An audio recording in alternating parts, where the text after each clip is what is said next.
is my husband, of course. And he's one of those guys that, you know, you go to buy a present for him and you can never surprise him.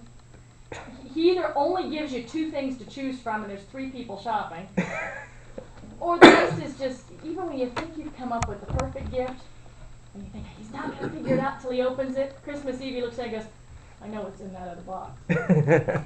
And then you're trying to hide the fact that he was right. Well, last year Matt came home and said, hey Janine, there's this bike over at the shop. It's 40% off and it's exactly the bike I want.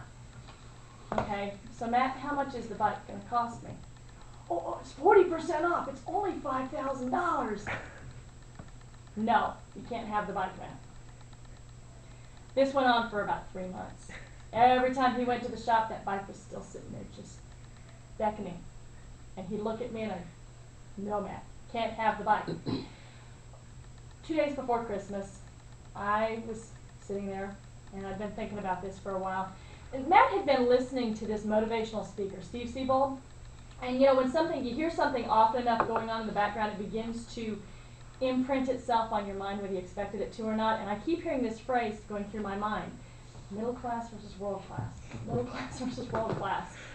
And I started to realize that I've been thinking in a middle class state of mind, and that the world class state of mind was to go pick up that bike and get it for him because I knew he'd use it, I knew he wanted it, and besides, I might actually surprise him. So 2 days before Christmas, I went over to the bike shop and I walked in, and the bike owner says, hey, can I help you? And I said, yeah, I want to buy that bike. And of course, I just made his day. He's been trying to sell that bike for a couple of months. And I said, but I don't want to take it home. I want you to leave it here. So we paid for the bike, and he put a big bow on it, sold, and we left the store. Well, the next day, Matt and I were out finishing up some Christmas shopping, and he says, oh, let's stop by the bike shop, Janine. Okay. So we stopped at the bike shop, and he walked in, and I watched his face fall. And Terry's standing over the corner, he goes, hey, man, I told you there were 3 other people looking at it. Too late. So Christmas morning, we open all the presents, and Matt says, okay, we're done. And I said, no, we're not. There's one more. Nothing under the tree. I said, yeah, there's one more.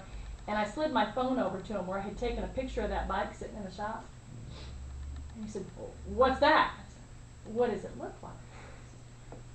Well, it looks like that bike I wanted. And I said, yeah, it's yours.